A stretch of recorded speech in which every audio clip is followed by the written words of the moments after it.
Hey, what's going on, guys? Back at you. Today, I wanted to talk about mixing. I know a lot of you out there are. I feel like the majority of people that are musicians or guitar players and are making music have a home studio, have a bedroom studio. I am one of those people. I've been doing it for about 12 years, and I've been doing it professionally for about 5. So today I wanted to talk about the mix bus specifically and the master bus. I think we're going to get a little bit deeper into the master bus than the mix bus because you'll find that the mix bus doesn't quite have as much stuff as you might think. Um, so yeah, this is something that I have struggled with over the years. I would say the most. I think that it's really easy to overcook the mix bus and overcook the master bus. Just throw in plugins on, throw in more plugins on, more plugins, that kind of stuff. But I learned that really what I think will make or break your processing on those two things is your mix. If your mix is not balanced, these plugins that are on the mix bus or the master bus, they're not going to respond the way that you want them to. They're not going to have the vibe that you want them to. They're just not going to be good. It's just not going to sound right. So first things first, you really need to have a solid mix, and I think that the best way to have a solid mix is to constantly reference. You need to be referencing something.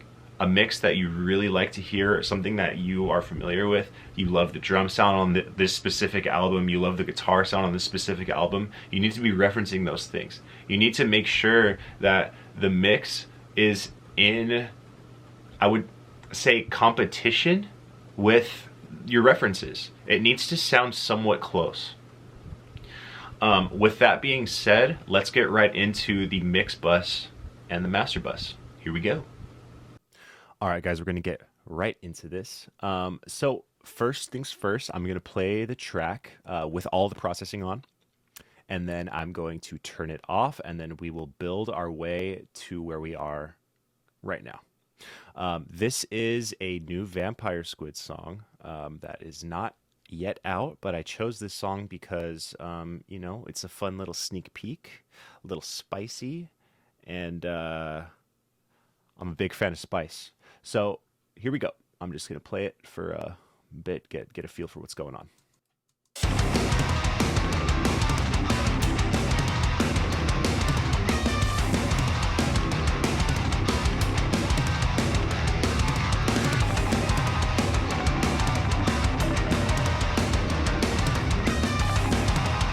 Skip ahead here, some vocals in.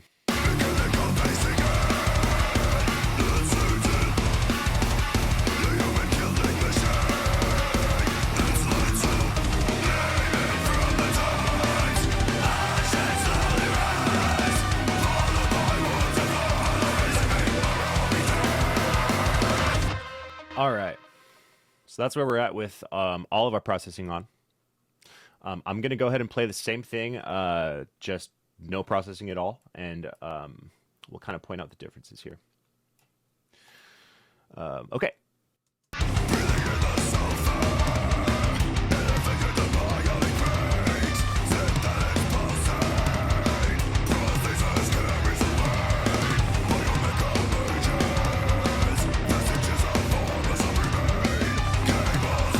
Once again, we're going to do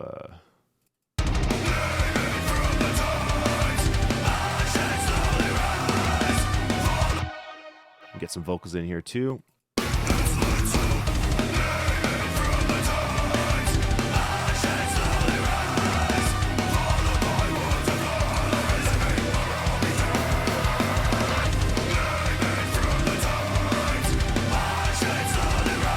All right. So I think right away, you can notice that the transients in the drums are poking out quite a bit.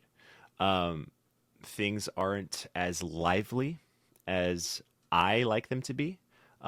But the mix is definitely balanced. The mix is controlled. You can hear everything as it is supposed to be heard. It's it's mixed well at the source. So if you have issues with getting your mix balanced, maybe that's a video that I'm gonna make, or you guys can look up. There's plenty of people out there that have incredible videos helping you how to mix, and EQing and compressing things properly, that sort of thing. But I'm not going to go over that today. So I'm going to assume that you guys have a finished product that is usable, and we're going to just do the icing on the cake, basically. And that's what this should be, is exactly that, icing on the cake. You should have made a good some great cake bread, and we're putting on the frosting and the ganache and the mousse and whatever else goes on a cake. So first things first, this is my mix bus right here, and what I put on first is this plugin called True Iron by Kazrog. This is a great plugin. What it is a transformer emulator, and you have all of these very popular vintage transformers and all this stuff that it's trying to replicate, and it does a great job of replicating them. This is a very subtle effect, but it's one of those things that over time you notice the difference rather than switching it on and off. This plugin is more felt over time. So I'll play it without it on, and then I'll switch it on, and we'll see if you guys can tell the difference. It kind of glues things a little bit, and it just adds some warmth and takes a little bit of that digitalness away. So let's have a listen.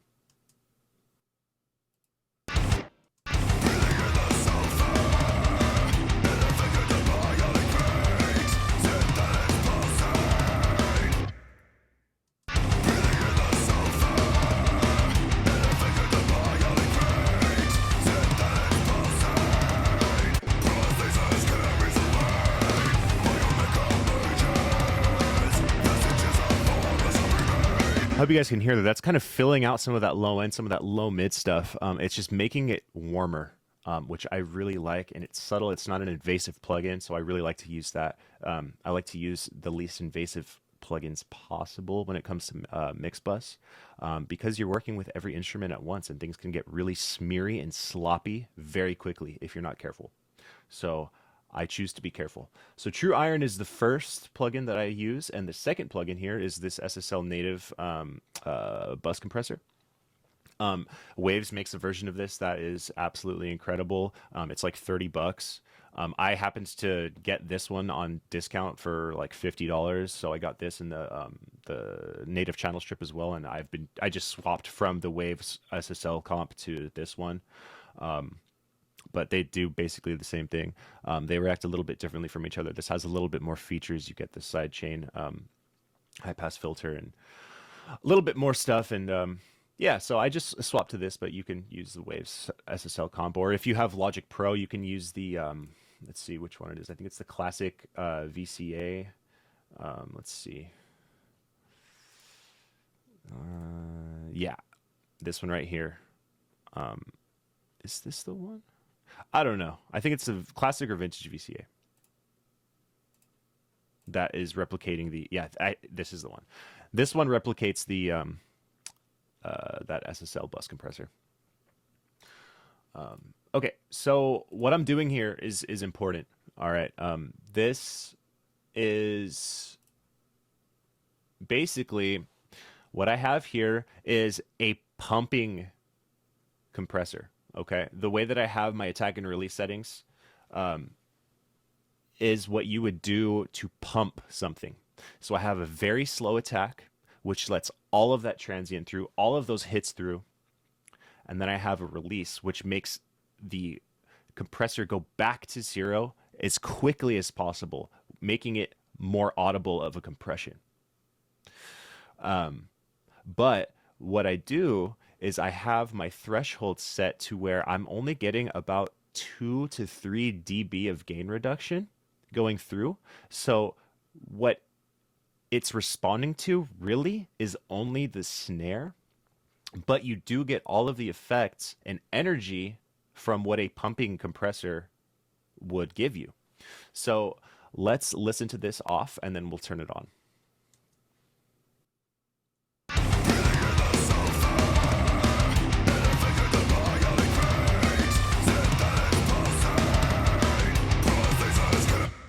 And on.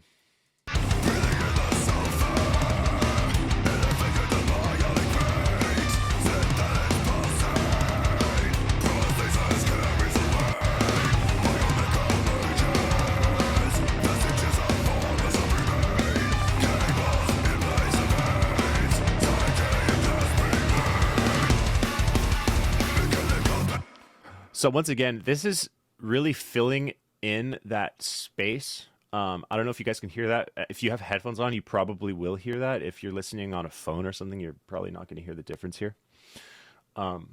But what I'm noticing and what you can see on the meter is that it's reacting to your toms and it's reacting to your snare.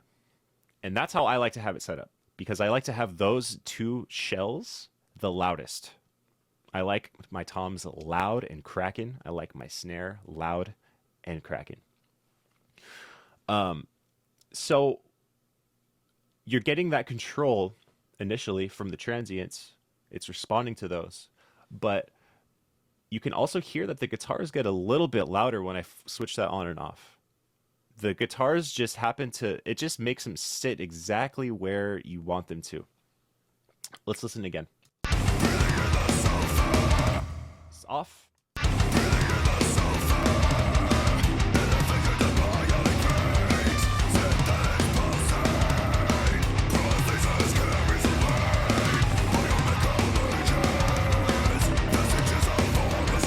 Yeah, see, I feel like the guitars maybe without this on were a little bit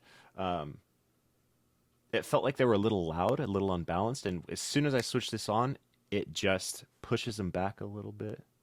I think in retrospect I might turn the guitars down a little bit so that I could push them up instead.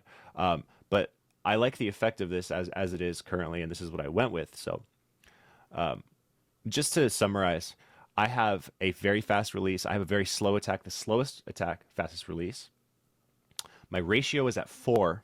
And then basically what I do is I have my threshold at 20, or just the lowest the threshold can go. And I slowly creep it up until I get to that 2 to 3 dB of gain reduction.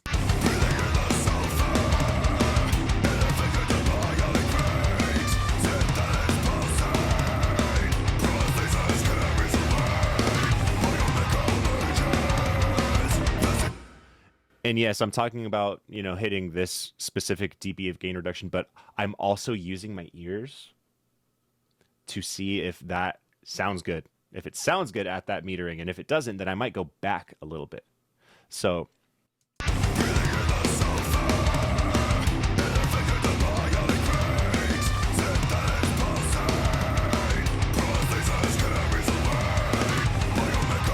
you can see right there, it's starting to smear a little bit. It's getting a little bit too heavy-handed, so we want to pull back from there.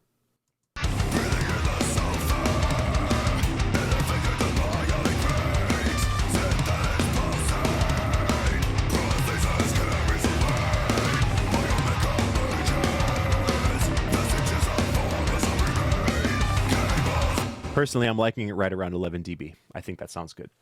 So, yeah, that is the mix bus. That's literally all it is. The next step is going to be the mastering, the master bus. So I have this, it's another SSL compressor, but it's made by Brainworks. This one's called the Townhouse compressor. And I used this one specifically because I really enjoy the character of this. Once this gets engaged on, there is an audible difference in gain, or I'm sorry, not in gain, in the low end, in the warmth overall of the mix. It just colors it beautifully. So I like to use this one on my master bus. Let's hear how it sounds. Off and then on.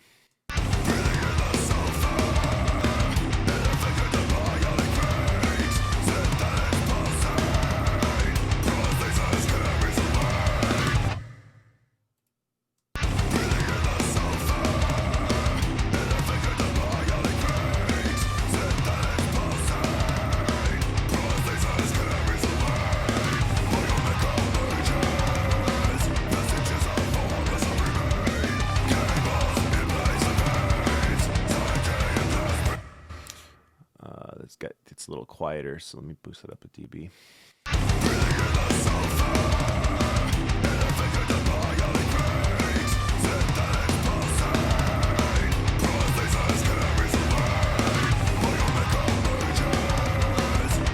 All right, so I hope you guys can hear what's going on there.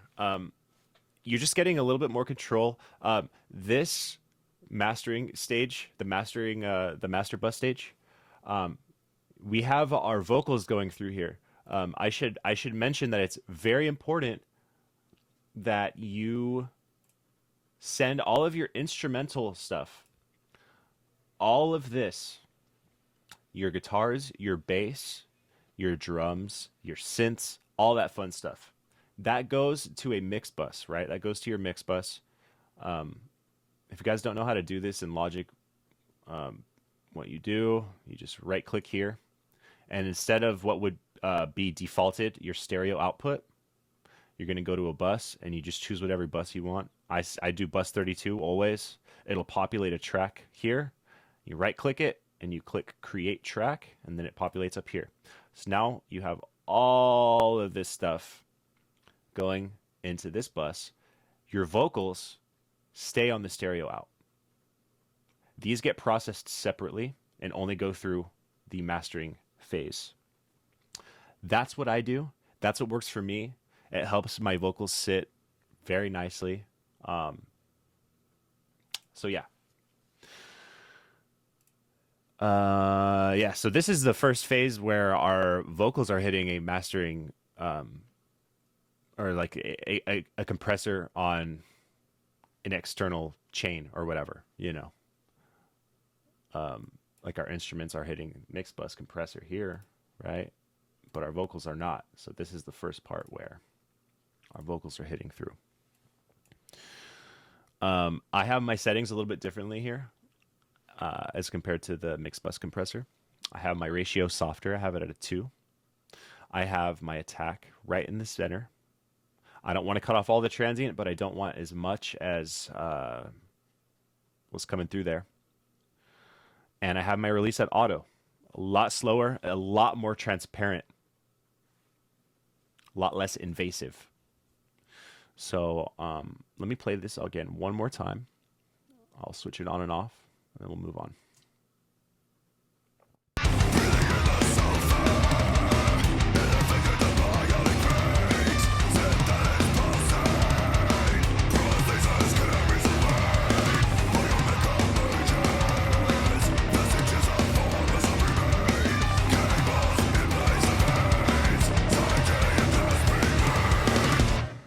All right, yeah, and I'm floating right at the 1 to 2 dB range. I want the needle on this stage of compression to kind of just float in the compression. I don't want this compressor to only respond to transients. I want everything to be sitting inside of this. That is the sound that I like personally. You can go a little less heavy-handed with it. I personally prefer this. So yeah, that's what I've got. The next plugin I've got here is called Gullfoss Master. I think it's like an AI-based EQ, and you set it to you have tame and recover here. I don't really like to use the recover setting too much. I like to just tame. I like the control. Anything that's getting out of whack, anything that's building up, I like that this plugin. I use this plugin to just control that. So let's turn this on. If you don't have this, it's not a big deal. It's not like it doesn't make a gigantic difference. But I have it and want to use it. So that's what I use. You could do this with like an EQ too. And, honestly, it could be wise to use this plugin as just kind of a guideline to show you what is lacking or what is invading or masking other instruments. You could use this plugin to kind of help you identify what's going on by turning these parameters really high, really really high on the recover, really high on the tame. Yeah, let's check it out. I'll start with it off and then I'll turn it on.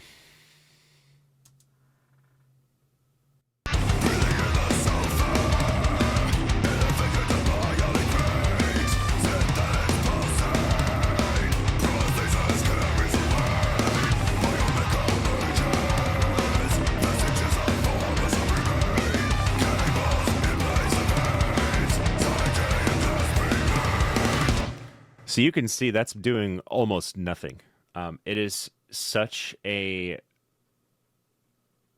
light plugin. If I had this off of my master bus, I don't think the mix would change much at all. But I have it on there, and it's staying. All right, moving on. This is our first phase of actual EQ. And all I do in here, this is a mastering EQ called the BX2098. Brainworks makes this. Really, really good mastering EQ. I really like it. All I'm doing in here, though, is a little boost at the 2.4K range. I felt like my mix needed a little more of it. I'll play this, or I'll turn this up and down and show you exactly what I'm boosting. Realistically, I think that what I wanted to do at the time was I wanted a little bit more of this frequency in my guitars, but I ended up just boosting this instead. If I were going to do this mix again, I would probably just go to the guitar bus and maybe put a little bit more 2.4K in the guitars. And then I wouldn't have to use this plugin at all. But let's just see what's going on here. Turn it off and then I'll turn it on.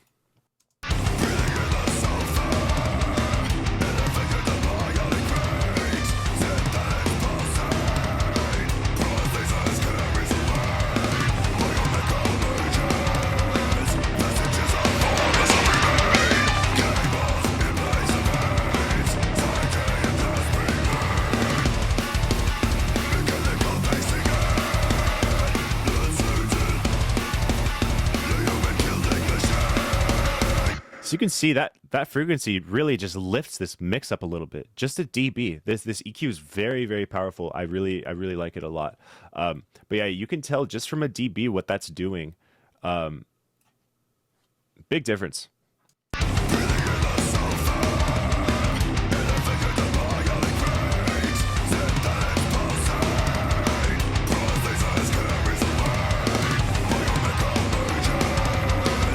It just kind of fattens everything up. I really like that boost for this mix. Your mix might need something completely different. You might need to take out 2K. It just depends on, I think, how you EQ'd and balanced your mix prior to this master bus processing. Okay, so we have our compressor, we have the AI EQ, and then we have an actual like boost EQ on our master. The next step that I really think is the most important thing is the saturation stage. I use Saturn 2. I use Saturn 2, but there's Saturn 1, and you can use there are other cheaper like clones of this plugin, but I think this one is like the best because you can make like multi-band, basically multi-band saturation, and that's really, really valuable. when it comes to mastering, because you don't really want to have the same amount of saturation on the low end here as you do on like the mid range or the high end. So this plugin gives you the opportunity to saturate these areas to different percentages. So what I have going on here is my low end is not affected by this plugin whatsoever. I was happy with the low end in this mix. I didn't feel the need to do anything more to it, so I went from 160 and below, and I just turned this band off. Same thing with the high end here. I did not affect 8K and above because I liked how it was sitting. I liked how crisp it sounded already. I didn't need anything more from this area, and so I just shut the band off. The only thing that's being affected here is, I would say, the lower mid-range to the start of the like high end, which is like a big part of the mix, you know? Like this area, if I solo it, it still sounds like the song. I'll play that right now. Oh, the plugin is not activated. All right, let's do that again.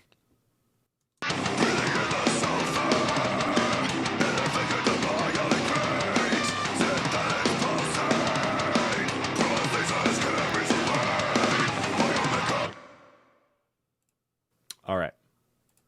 So what I'm going to do, I'm going to turn this down, this drive down to 0, and then we'll go too far, and then we'll go back to kind of dialing it in.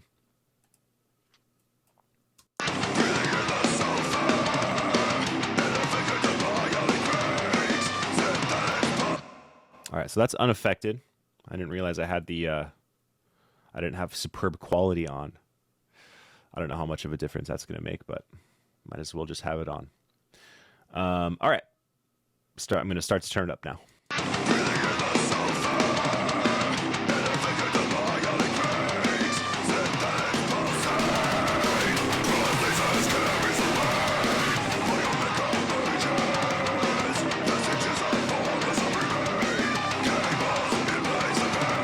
Basically, when I'm dialing this plugin in, what I'm listening for is for actual audible like clipping sound of the transients and of just the mix itself. But you can really hear it like this drive, it starts to get a little poppy when the snare and the toms hit. You can hear that. I'll play that. Hopefully you can hear that.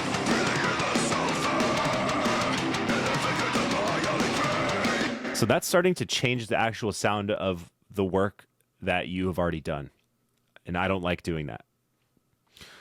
So even up at like the 50% range, you can really hear that still, I would say.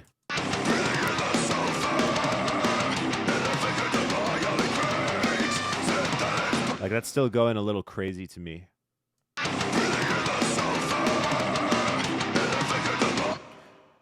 I don't know if you can hear the difference of it sounds like 1K-ish that it's boosting up as I turn this knob up.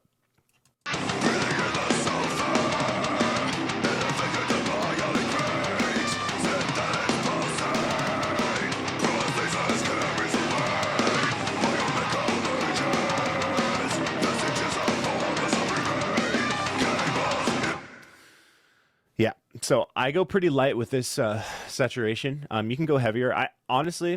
I could push this a little more. I could push this up to like 28, 30%, something like that.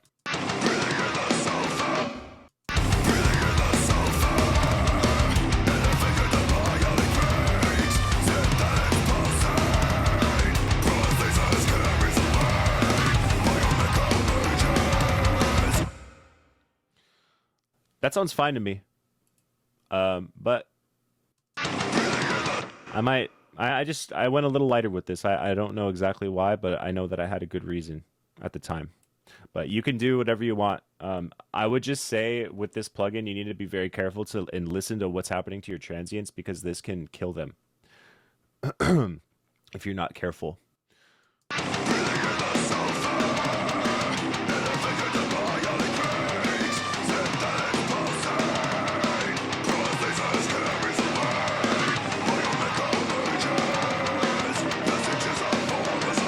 Yeah, 35 sounds good to me.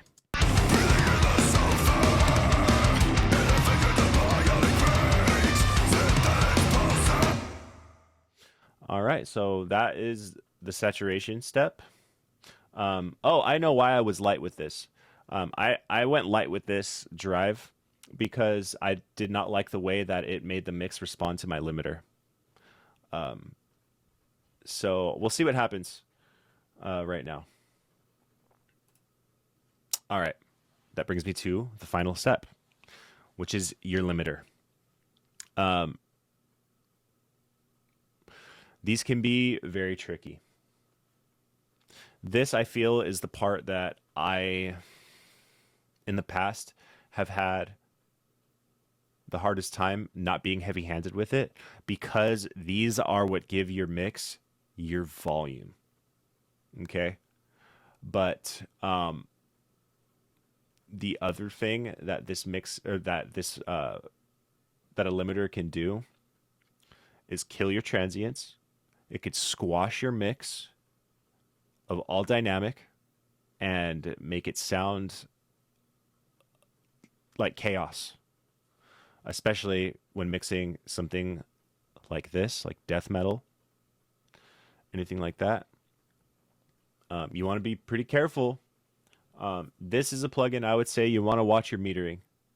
I use Pro L-2, and this has some really cool features that other limiters I've used in the past do not have. For example, like attack and release times that's a really helpful thing to dial in. Also, this little headphone icon, you can solo and listen to exactly like what it is responding to. And that's something that I like to use. You also have this 1-to-1 button here that I have enabled right now. And what that does is, as you turn your gain up, it doesn't increase the actual gain of the mix. It doesn't increase the volume. So what you get is a very accurate picture of exactly what is happening in your mix. Let's start this at 0. I'm going to turn it on, and I'm going to push it way too far so you guys can hear just how powerful this is.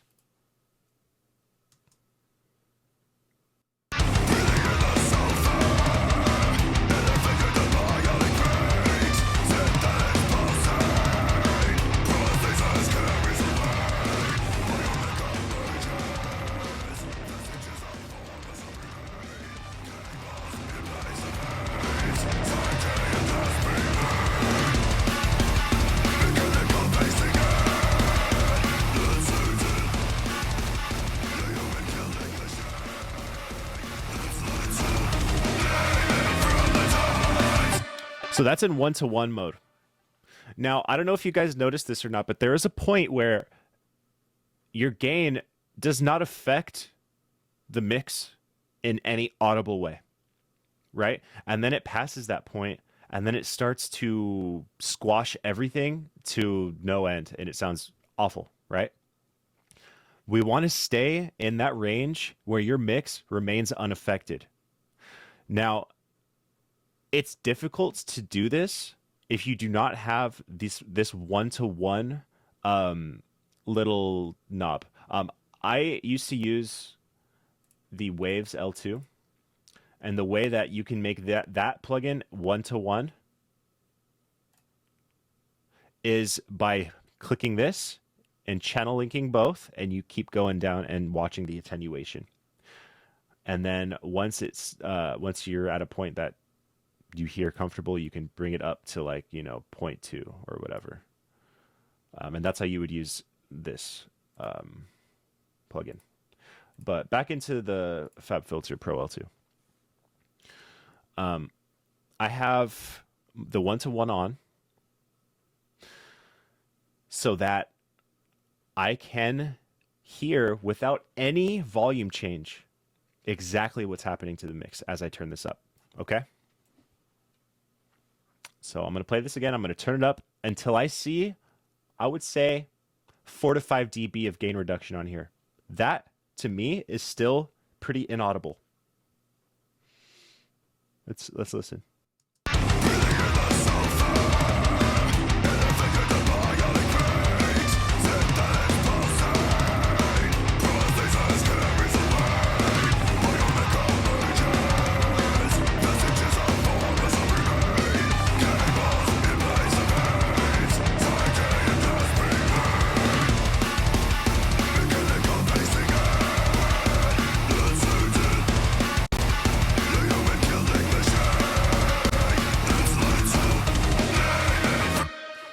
So that's not really doing much, is it?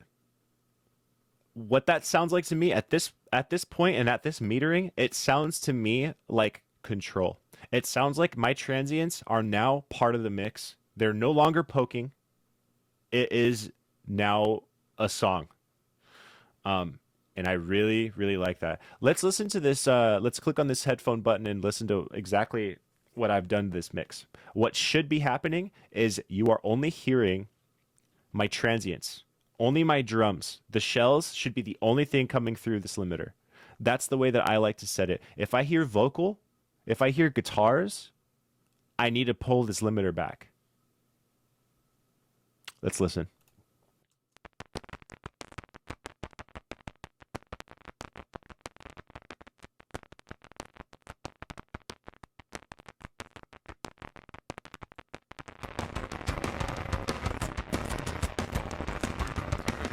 Too far.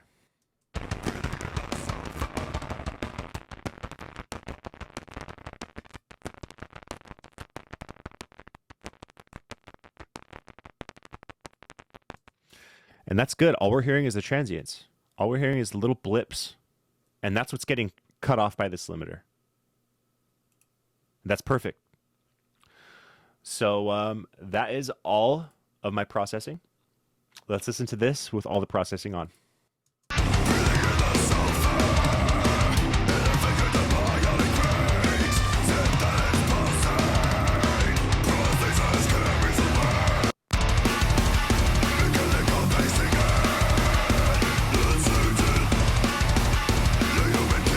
Let's listen with all the processing off again, and then we'll switch it back on.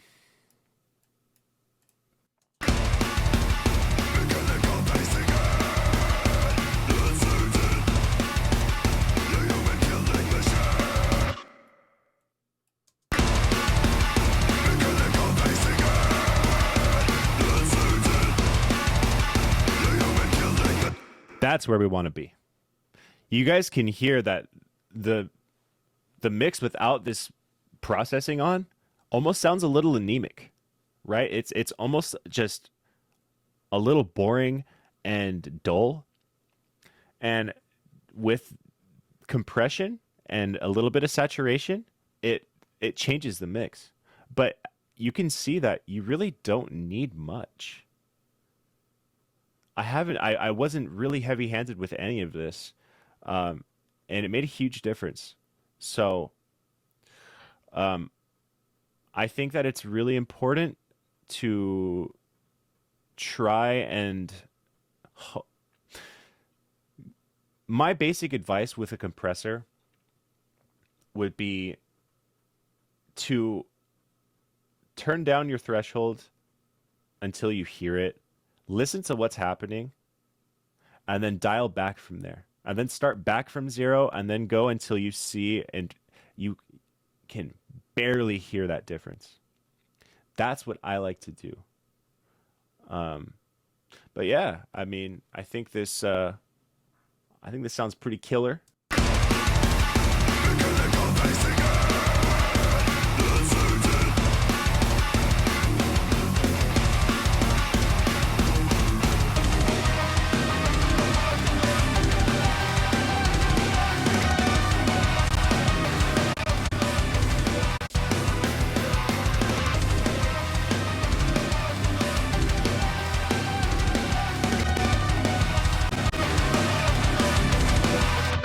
Energy, man.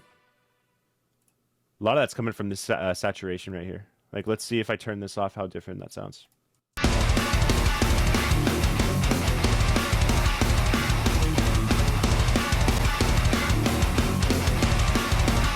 Yeah, that excites the cymbals. It just gives it life, man. Saturation is the move. So yeah. Alright guys, so I hope that you learned something from this video. Hopefully I shed some insight on how to kind of simplify this process. A lot of people say, oh, you don't really need to do anything, you don't like need to, you know, the mix bus, the master bus doesn't do much, but I really do feel that it does do a lot, but it only does do a lot once again, if your mix is balanced properly to respond to the plugins that you're putting on. So yeah, I hope you enjoyed this video. Please, like, subscribe, comment, all of that fun stuff. Thanks again, guys, for watching, and I will see you on the next one. Peace.